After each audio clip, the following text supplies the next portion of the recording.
뉴저지에 치러지는 선거에 유권자 투표를 독려하기 위해 펠팍 유권자협의회가 주축이 돼 각종 투표 캠페인과 함께 유권자를 위한 서비스를 제공합니다. 뉴저지 트랜짓 열차가 지난 주말에 이어 30일에도 맨하튼 펜스테이션에서 1시간 정도 출발하지 못했습니다.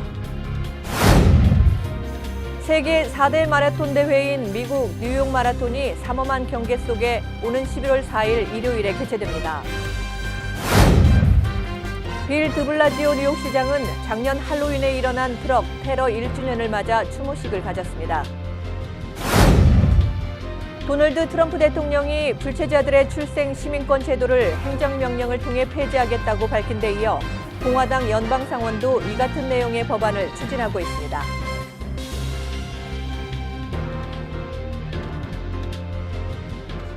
SBI융자 전문은행 뉴밀레니엄뱅크가 홈모기지 융자를 시작했습니다.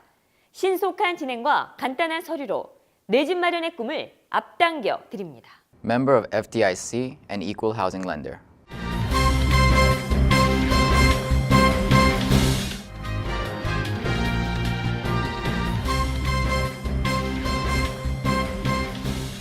시청자 여러분 안녕하십니까? KBTV 뉴스9 이계영입니다. 첫 소식입니다. 뉴저지 팰리세이즈 파크 한인사회가 이번 선거에 유권자 투표를 독려하기 위해 지원 계획을 세웠습니다. 펠팍 유권자협의회가 주축이 돼 각종 투표 캠페인과 함께 유권자를 위한 서비스를 제공합니다. 김일강 기자입니다. 미국 선거일이 앞으로 5일 남았습니다. 올해 중간선거에서는 20여 명의 한인 후보들이 각 지역 선거전에 출마한 가운데 뉴저지 한인사회에서는 유권자들의 투표 참여를 위한 캠페인이 한창입니다. 첫째는 거리 캠페인이라고 그래가지고 출근자 또는 거리에 다니시는 분들을 위해서 아침에 이렇게 출근 시간에 하는 캠페인, 또 가가호 방문하면서 우편투표 신청한 분들, 그분들에 대해서 우편투표 철저히 좀 하시고, 그리고 틀림없이 틀리지 않게 하시도록 이렇게 방문하면서 캠페인을 하고 있어요. 펠팍 한인 유권자협의회 측은 6일 선거 당일 여러 가지 이유로 투표에 참가하지 못하는 유권자들을 위해 조기 투표 제도를 적극 활용해달라는 캠페인과 함께 각종 민원 서비스를 제공합니다. 특히 오는 3일과 4일 주말 버겐 카운티 청사 우편 투표 접수처에 셔틀버스를 운행하게 됩니다. 혹시 11월 6일 당일날 투표를 못하시는 분들은 토요일, 일요일 9시, 11시를 이용해서 투표를 꼭 좀 해주시고, 그리고 당일 여행이나 또는 일로 인해서 못하시는 분들은 오늘도 좋고 내일도 좋고 좋습니다. 카운티 1 버겐 플라자 310호에 가시면은 아침 9시부터 오후 3시까지 아무 때나 투표를 또 하실 수 있습니다. 이번 주말에 준비된 조기 우편 투표는 해켄색에 있는 버겐 카운티 청사 클럭 사무실 선거부에서 우편 투표를 신청한 뒤 현장에서 우편 투표 용지를 받을 수 있습니다. 용지에 기표를 완료한 유권자는 청사 3층에 위치한 카운티 선거위원회에 우편 투표 봉투를 전달하면 투표를 완료하게 됩니다. 한편 펠팍 한인 유권자협의회는 내일 오전 팰리세이즈 파크 타운홀 앞에서 선거 참여 캠페인과 함께 투표 참여 독려 전화 캠페인도 함께 이어가고 있습니다. KBTV 뉴스 김일강입니다. 뉴저지 트랜짓 열차가 또다시 멈춰섰습니다. 지난달 29일 2시간 동안 열차가 멈춰서면서 승객들을 혼란과 공포로 몰아넣었던 뉴저지 트랜짓 열차가 30일에도 오후 10시쯤 맨하튼 펜스테이션에서 1시간 정도 출발하지 못했습니다. 열차는 이날 늦은 오후부터 퇴근 시간 내내 운행 지연으로 퇴근길 승객들에게 고통을 선사했습니다. 출발 지연은 이날 오후 뉴저지주 커니와 시코커스를 연결하는 해켄색 강 포털 다리에서 발견된 기계적 결함이 원인이었습니다. 다리를 관리하는 엠트랙과 뉴저지 트랜짓에 따르면 다리가 원상태가 된 후에도 열차에 따라 최고 90분 이상 운행이 지연되는 일이 발생했습니다. 이 다리는 이에 앞선 오전 9시 50분부터 10시 19분까지 30여 분간도 제대로 작동되지 않아 세 편의 엠트랙 열차와 일부 뉴저지 트랜짓 열차의 운행이 지연됐었습니다. 세계 4대 마라톤 대회인 미국 뉴욕 마라톤이 삼엄한 경계 속에 오는 11월 4일 일요일에 개최됩니다. 보도에 양준화 기자입니다. 이번 일요일에 펼쳐질 뉴욕 마라톤의 결승 지점을 준비위원들이 페인팅하고 있습니다. 20명의 사상자를 냈던 맨해튼 트럭 테러가 발생한 지 1년 만에 뉴욕 마라톤이라는 대규모 행사가 11월 첫째 일요일에 거행됩니다. 1970년에 시작된 뉴욕 마라톤은 세계 4대 국제 마라톤 중 하나입니다. 이번 마라톤에는 약 5만 명의 선수들이 참가할 예정이라고 당국은 발표했습니다. 지난해에는 구경 나온 인파만 해도 200만 명이 넘은 것으로 알려져 뉴욕 경찰국은 금년에도 몰려들 많은 인파와 선수들을 안전하게 보호하기 위해 26.2마일 전 구간에 경찰을 배치하여 만전을 기하겠다고 말했습니다. KBTV 뉴스 양준하입니다. 다음 소식입니다. 빌 드블라지오 뉴욕시장은 작년 할로윈에 일어난 트럭 테러 1주년을 맞아 추모식을 가졌습니다. 보도의 양준화 기자입니다. 바로 1년 전에 맨해튼 자전거 도로상에서 빌린 트럭을 이용한 범인이 무한 질주를 하여 8명의 목숨을 앗아갔습니다. 당시 참변을 당한 사람들은 2명의 미국인, 벨기에인 1명과 아르헨티나 관광객 5명이었습니다. 빌 드블라지오 뉴욕시장은 1년 전 이 자리에서 그러한 비극이 있었던 일에 대해 비통함을 금치 못한다면서 추모식을 주재했습니다. It's a solemn moment. We're remembering 8 lives taken suddenly, shockingly. 8 lives, people who were literally on this bikeway enjoying this beautiful part of New York City, these beautiful views. 블라지오 시장은 경찰 커미셔너인 제임스 오닐과 함께 흰 장미를 공격 지점에 헌화했습니다. 블라지오 시장은 8명의 희생자들의 이름을 일일이 호명하며 1년 전을 되돌아보는 시간을 가졌습니다. KBTV 뉴스 양준하입니다. 트럼프 대통령이 신생아들에게 자동으로 시민권을 부여하는 출생 시민권 제도를 행정명령을 통해 폐지하겠다는 소식 전해드렸는데요. 이번에는 공화당 상원에서 같은 내용의 법안을 상정하겠다는 발표가 나왔습니다. 보도에 김일강 기자입니다. 도널드 트럼프 대통령이 미국에서 태어난 신생아들에게 자동으로 시민권을 부여하는 출생 시민권 제도를 행정명령을 통해 폐지하겠다고 밝힌 데 이어 이번에는 공화당 연방상원도 이 같은 내용의 법안을 추진하고 있습니다. 공화당의 린지 그레이엄 연방상원의원은 출생 시민권 제도를 폐지하는 법안을 발의할 예정이라고 밝혔습니다. 그레이엄 의원은 트럼프 대통령과 보조를 맞추기 위해 관련 법안을 발의할 것이라는 입장입니다. 연방의회는 현재 휴회 기간으로 중간선거 이후인 다음 달 14일 개원할 예정입니다. KBTV 뉴스 김일강입니다. 지난달 30일 수감 중인 교도소에서 사망한 보스턴의 전설적인 갱단 두목 제임스 화이티 벌저는 동료 재소자로부터 자물쇠로 맞아 타살된 것으로 알려졌습니다. 그 자신 영화의 소재가 된 것처럼 영화 한 장면과도 같은 마지막이었습니다. 자세한 소식을 양준화 기자가 전해드립니다. 미 사법당국은 유명 재소자인 벌저가 어떻게 엄중한 감시가 펼쳐진 연방교도소 내에서 같은 재소자들로부터 무차별 공격을 받고 살해됐는지 조사에 착수했습니다. 뉴욕타임스는 지난달 31일 웨스트버지니아 사법당국을 인용해 벌저가 동료 재소자로부터 양말 속에 넣어진 통조화물쇠에 맞아 사망했으며 가해자는 범행에 앞서 계획적으로 교도소 내 보안 카메라를 피해 벌저에 접근했다고 전했습니다. 그러나 카메라에 의해 최소한 2명의 재소자가 휠체어에 탄 벌저를 구석으로 밀어넣고 공격하는 모습이 포착됐으며 오전 8시 20분경 교도소 당국에 발견됐을 때 벌저는 이미 심하게 피를 흘리고 있었습니다. 경비원들이 곧바로 응급 조치를 했으나 벌저는 사망한 것으로 판정됐습니다.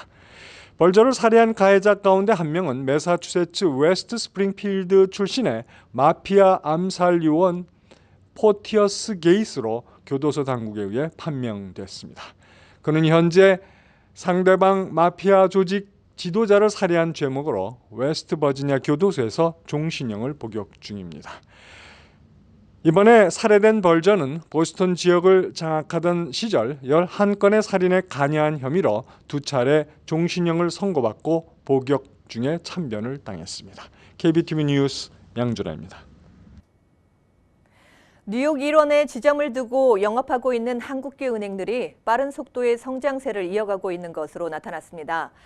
연방예금보험공사가 31일 발표한 2018년 3분기 각 은행 실적 자료에 따르면 한인은행들은 자산과 예금, 대출 등 외형을 나타내는 지표에서 대체로 무난한 성장세를 보이고 있습니다. 하지만 단기 순이익에서는 은행에 따라 큰 차이가 났습니다. 상장은행인 뱅크 오브 호프, 한미은행을 비롯한 퍼시픽 시티뱅크는 모두 안정적인 성장세를 보였습니다. 특히 노아은행과 뉴 밀레니엄 뱅크의 분발이 두드러졌습니다. 노아은행은 단기 순이익에서는 전년 대비 135.3%나 증가했습니다. 뉴 밀레니엄 은행도 자산과 예금, 대출이 모두 20% 이상 증가한 것으로 나타났습니다. 오랫동안 뇌 질환으로 알려진 파킨슨병이 맹장에서 시작될 수 있다는 연구 결과가 나왔습니다. 미국과 스웨덴 연구진은 양국의 의료 기록을 검토한 결과 청년기에 맹장을 떼어낸 사람의 경우 일반적으로 치료가 어려운 신경퇴행성 질환인 파킨슨병에 걸릴 위험이 19% 낮은 사실을 밝혀냈다고 전했습니다. 특히 파킨슨병의 주 원인으로 알려진 살충제에 노출될 가능성이 더 높은 것으로 보이는 스웨덴 농촌 농민들의 경우 맹장을 절제한 사람이 파킨슨병에 걸릴 위험은 무려 25%나 낮은 것으로 분석됐습니다. 연구진은 파킨슨병 환자의 경우 손과 발 등의 떨림이나 근육 경직 등의 증세가 나타나기 적어도 10년은 소화장애에 시달린다는 사실에 주목하고 맹장과 이 기관의 잠재적인 역할을 한층 면밀히 조사한 끝에 이런 사실을 밝혀낸 것으로 알려졌습니다. 우리는 종종 버스나 전철이 지나가는 곳에서 매캐한 공기로 인해 코를 막기도 하죠. 이러한 대중교통을 기다리면서 건강에 해로운 공기를 마시게 됩니다. 이러한 건강에 치명적일 수 있는 환경을 없애기 위해 런던 메릴본 전철역에는 4개의 거대한 공기정화 필터를 장치해 승객들이 모처럼 신선한 공기를 마실 수 있게 됐습니다. 이 메릴본역에는 매일 6만 명이 이용하는 주요 정거장으로 런던 교통국은 시민의 건강을 위해 이러한 공기 필터를 장착한 겁니다. 2,500개의 모니터 시설을 통해 공기 오염의 주범이 바로 대중교통임을 인식합니다.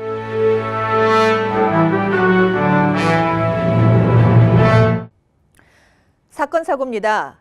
할로윈 데이였던 어젯밤 맨하튼에서 유령 마스크를 쓴 남성이 총기를 난사해 2명이 부상을 입었습니다. 경찰에 따르면 총격 사건은 워싱턴 163번가와 브로드웨이 교차 지점에서 발생했습니다. 괴한의 무차별 총격으로 21살의 피해 남성이 다리와 가슴에 총상을 입었습니다. 또한 17살의 소녀는 상반신에 2차례 총을 맞아 치료를 받고 있습니다. 경찰은 목격자의 제보를 기다리고 있습니다. 지난 22일 버지니아주 페어팩스에서 실종됐던 22살의 로타나 파리아와 16살의 탈라 파리아 자매가 맨하튼 리버사이드 파크 인근 허드슨강에서 사체로 발견된 바를 보도해드렸습니다. 경찰 조사 결과 이들은 생전에 미국의 정치적 망명을 신청한 것으로 드러나 사인을 둘러싼 의혹이 증폭되고 있습니다. 뉴저지주에서 아동들의 아데노바이러스 집단 감염 사태가 또 발생했습니다. 최근 뉴저지주 해스켈 소재 와나큐 널싱 재활센터에서 아데노바이러스 감염으로 총 18명의 어린이가 사망했습니다. 특히 뉴저지 보건국에 따르면 10월 한 달에만 뉴저지 소아병원에서 어린이 6명이 아데노바이러스에 감염된 것으로 확인됐습니다. 다행히 이들 아동들의 건강 상태는 위험한 수준이 아닌 것으로 알려지고 있습니다. 전 세계 74개국 147개 도시의 지회를 둔 세계 한인무역협회 월드옥타의 신임 회장에 하용화 현 미국 동부지역 부회장이 선출됐습니다. 월드옥타는 31일 오후 경남 창원의 창원 컨벤션 센터에서 이사회를 열어 하용화 씨를 제20대 회장으로 뽑았습니다. 하 당선자는 19대 이사장인 박병철 후보를 57표 차로 누르고 당선됐습니다. 하 당선자는 함께하는 힘있는 자랑스러운 월드옥타를 만드는 데 앞장서겠다며 74개국 147개 지회를 둔 월드옥타를 한 단계 업그레이드 시키겠다고 소감을 밝혔습니다. 다음 주 선거를 앞두고 유권자 등록을 미끼로 개인 신상 정보를 빼내려는 사기 행각이 급성을 부리고 있어 주의가 요구되고 있습니다. 뉴욕주 선거관리위원회는 최근 607번으로 시작하는 전화가 지역 주민들에게 걸려와 개인 정보를 요구하는 사례가 빗발치고 있다고 전했습니다. 사기범들은 유권자 등록을 핑계로 집 주소와 함께 전화번호, 운전면허번호, 소셜 시큐리티 번호 등 개인 신상 정보를 요구하는 수법을 쓰고 있습니다. 지난해 한인들의 주택 소유가 늘고 소득도 증가하는 등 경제 상황이 다소 좋아진 것으로 나타났습니다. 또한 직업에서도 변화되는 모습이 감지되고 있습니다. 자영업자와 소매업 종사자가 감소하고 교육, 보건 부문과 정부기관에 근무하는 한인이 증가하고 있는 추세로 나타났습니다. 신경숙 작가의 장편 소설 엄마를 부탁해가 미국 드라마 제작을 위한 판권 계약을 마쳤습니다. 신 작가의 출판 에이전시인 KL 매니지먼트는 이달 영미권 콘텐츠 제작사 블루자 픽처스와 미국 드라마 판권 계약을 했다고 밝혔습니다. KL 매니지먼트는 한국 문학 작품을 원장으로 하는 미국 드라마 판권 수출 첫 사례라고 전했습니다. 이어서 포커스인과 커뮤니티 브리핑이 이어집니다.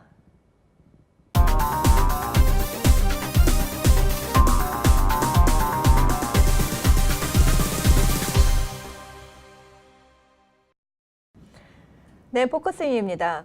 오늘 뉴저지 레오니아 시의원으로 출마하는 민주당 벤자민 최 후보를 모셨습니다. 안녕하십니까? 안녕하십니까? 네, 후보님 먼저 자기소개 좀 부탁드려도 될까요? 네, 안녕하세요. 저는 벤자민 초이입니다. 한국 이름은 최범진이고요. 이번 11월 6일 날 레오니아 시의원으로 처음으로 이제 나가겠습니다. 네. 제가 20년 동안 거의 20년 동안 버긴 카운티에서 변호사 일했었습니다. 네, 그렇군요. 그리고 한 14년 동안 마메스 카운티하고 네. 허슨 카운티에 호보킨 시하고 에반 바이 더 시티, 에반 바이 더 시에서 검사 일했습니다. 네, 예. 좀 더 길게 해주셔도 괜찮은데 네. 사실. 네, 이 북부 뉴저지 특히 이 팰리세이즈 파크나 이 레오니아 지역은요 굉장히 한인들들 우세 지역으로 많이 알고 있어요. 네. 그런데 이번에 최 후보님 당선 가능성 좀 확실히 뭐 자신 있으십니까? 예, 있습니다. 네. 우리 레오니아에서는요, 네. 그 민주당 쪽에서 컨트롤가 많이 있고요. 네, 지금 저는 그 리퍼블리칸 어포넨트가 없습니다. 네. 그래서 인디펜던트 초이스만 있죠. 네네. 민주당이 그래도 힘이 있으니까 될 것 네. 같습니다. 네. 그래요? 네, 최 후보님께서는 이 시의원에 당선이 되신다면 어떤 정책을 펼치실지 잠시 얘기를 좀 들어봤으면 좋겠어요. 예. 여기 버긴 카운티에서는요, 특히 네. 레오니아에서는 세금이 좀 높습니다. 네. 심해요. 네. 그래서 부담도 많이 있고, 네. 우리 한인 커뮤니티하고 네. 젊은 사람들은요, 모게지도 있고 네. 세금, 프로퍼티 텍스 세금 내야지 되고요. 네. 큰 부담 되잖아요. 네네. 근데 오래 계셨던 분들은 모게지는 없을 거잖아요. 네. 그 사람들은 덜 부담되잖아요. 네. 그래서 저는 그거를 컨트롤 해야 된다, 네. 지켜야 된다 생각하고 있습니다. 네. 또 두 번째는 우리 레오니아에서는요, 다운타운 커뮤니티가 비즈니스 커뮤니티가 네. 그 도움 필요할 것 같습니다. 네네. 거기에서 이제 비즈니스 커뮤니티에서 오기나이즈하고 체인버 오브 커머스 필요하고요. 그리고 우리 한인 커뮤니티가 거기에서 리더십 롤을 가질 수도 있어요. 네. 거기 비즈니스들 더 필요하고요. 네. 거기 텍스 레비뉴에서 또 이제 텍스 프로퍼티 텍스를 내릴 수도 있잖아요. 네네. 그래서 거기에서 이제 policy를 신경 네. 쓰겠습니다. 네, 후보님 나와주셔서 감사합니다. 내일 이 시간에 다시 뵙겠습니다. 네, 감사합니다. 네, 지금까지 민주당으로 출마하는 벤자민 최 후보와 얘기 나눠봤습니다. 고맙습니다. 감사합니다.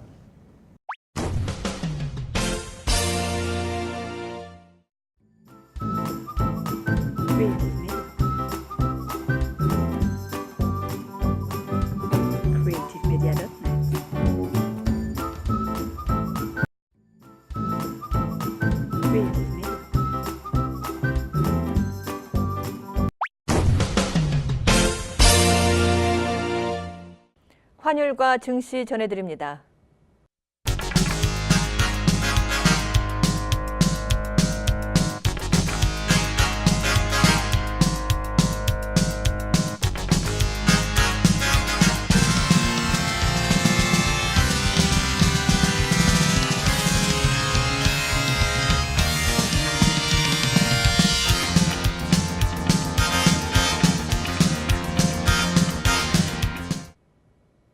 뉴욕과 뉴저지 날씨 전해드립니다. 오늘도 KBTV 뉴스9을 시청해주신 여러분 고맙습니다. 편안한 저녁 보내시기 바랍니다.